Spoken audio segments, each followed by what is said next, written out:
வணக்கம் மக்களே, நம்ம இன்றைக்கி ஈவினிங் ஸ்நாக்ஸ் என்ன பார்க்க போகிறோம்னா காலிஃப்ளவர் மிது பக்கோடா தான் பார்க்க போகிறோம். அதுக்கு தேவையான பொருள் என்னென்னு பார்க்கலாம். இது பாருங்கள், நான் ஒரு 1/4 கிலோ காலிஃப்ளவரை இந்த மாதிரி பெரிய பெரிய பீஸா பாருங்கள், இவ்வளோ பெரிய பீஸா அரிஞ்சு வச்சுருக்கேன். இதுக்கு தேவையான பொருள் அடுத்து என்னன்னு கேட்டிங்கன்னா, இப்போ பாருங்கள், இந்த ஸ்பூனால் 1 2 3 4 5 6 இந்த சின்ன கரண்டியால் 6 கரண்டி கடலை மாவு,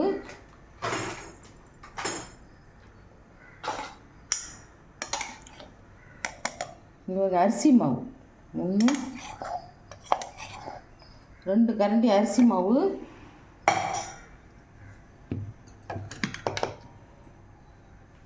இதுக்கு தேவையான சில்லி பவுடர்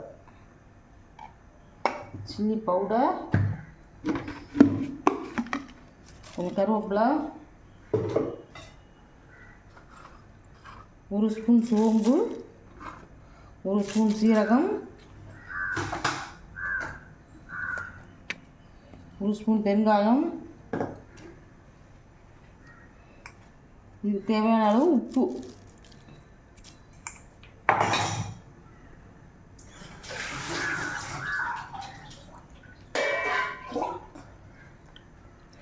இதுக்கு தேவையான பொருள்லாம் போட்டாச்சு. இப்போ எல்லாத்தையும் போட்டு கலந்துக்குங்க. பெரிய பெரிய பீஸாக போட்டுக்குங்க, நல்லாயிருக்கும் இப்போதான் சாப்பிட்றது. இப்போ தேவையான தண்ணி,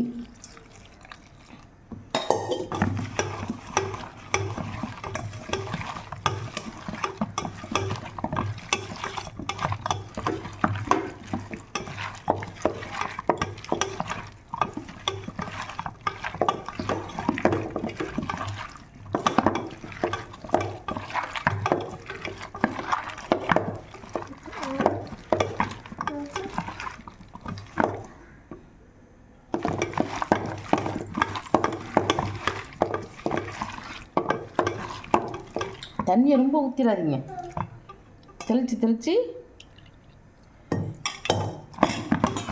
இது கொஞ்சம் தளராக இருந்தாலும் நான் தான் நல்லா மெது பக்கடா இல்லை, நம்ம பக்கடாவுக்கு தான் அப்படியே தண்ணி கொஞ்சமாக தெளித்து போடணும். மெது பக்கடாவுக்கு இங்கே பாருங்கள், எல்லாம் கோட்டிங் ஆகிடுச்சு பாருங்கள்ல. இந்த மாதிரி மாவு ஃபுல்லாக எல்லாத்துலேயும் இந்த காலிஃப்ளவரில் நல்லா கோட்டிங் ஆகிடும்.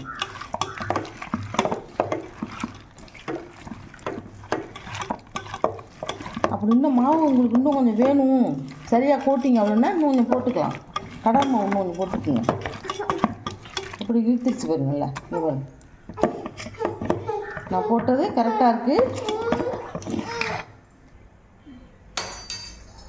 இப்போ பாருங்கள், இப்போ இரும்பு கடாயில் நான் எண்ணெயை நல்லா சூடாக்கி வச்சுருக்கேன். நல்லா சூடாகிடுச்சு.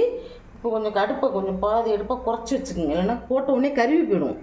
எண்ணெயை நல்லா சூடாக்கிட்டு ஒரு பாதி அடுப்பில் வச்சுட்டு தான் நம்ம எதுவாக இருந்தாலும் போடணும். பாருங்கள், போடுறது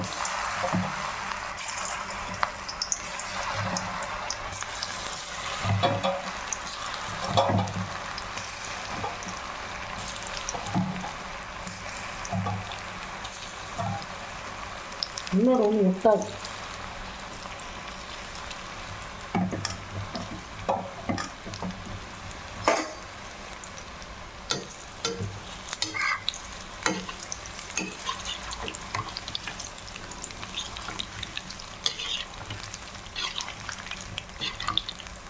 நீங்கள் அப்புறமா கூட அடுப்பை கொஞ்சம் கூட்டி வச்சுக்கலாம், உங்கள் சௌகரியம் தான். உங்களுக்கு தெரியும்ல எப்படி வெந்திருக்கு கருக்குதான்னான்ட்டு. அது மாதிரி போட்டு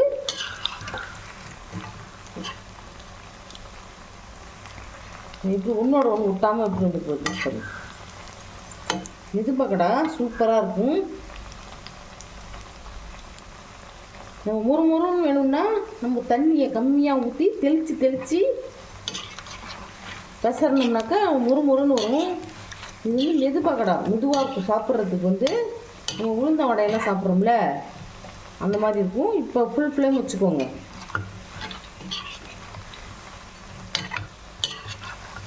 நம்ம அப்பப்போ கூட்டி குறைச்சிக்கணும், எப்படி வேணுமோ அந்த மாதிரி.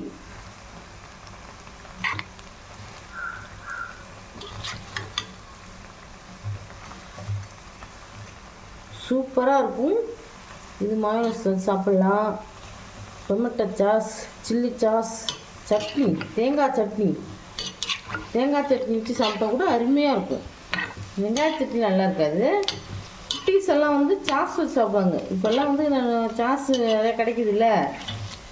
எங்கள் காலத்துலலாம் இது சாஸ், அப்போல்லாம் சட்னி தான். போண்டாவாக இருக்கட்டும், பஜ்ஜியாக இருக்கட்டும், இந்த மாதிரி பகோடாவாக இருக்கட்டும், அவங்கெல்லாம் வந்து தேங்காய் நிறையா தேங்காய் போட்டு, ஒரு மூடி தேங்காய்னா 2 ஸ்பூன் தான் பொட்டுக்கடலை போடுவாங்க.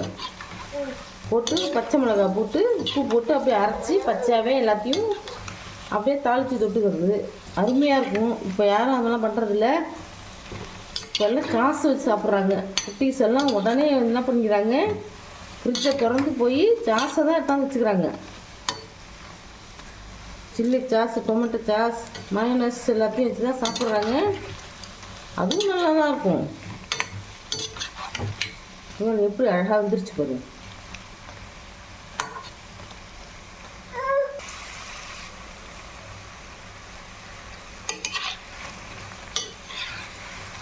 பாருங்கள், இப்போ நல்லா முறுமுறுன்னு ஆயிடுச்சு. முறுமுறுன்னு இருக்கும். எடுத்த உடனே மெதுன்னு இருக்கும்.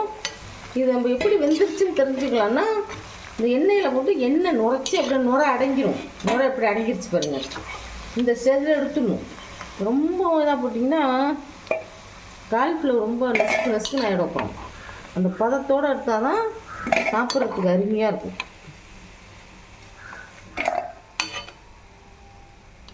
பாருங்கள், மெது பக்கோடா ரெடி. எப்படி மெதுன்னு இருக்குது பாருங்கள். சுட இதோட வச்சு சாப்பிட டொமேட்டோ சாஸ் வச்சுருக்கேன். நீங்களும் இதே மாதிரி குட்டீஸ் பசங்களுக்கெல்லாம் இப்போ லீவில் இருப்பாங்க, சம்மர் லீவில், குட்டீஸுக்கெல்லாம் அது மாதிரி நீங்கள் செஞ்சு கொடுக்க அசத்துங்க. நீங்களும் சாப்பிடுங்க. எல்லோரும் சாப்பிட்லாம். வாங்க, ஈவினிங் ஸ்நாக்ஸ் சாப்பிட்லாம். தேங்க்யூ, பாய்.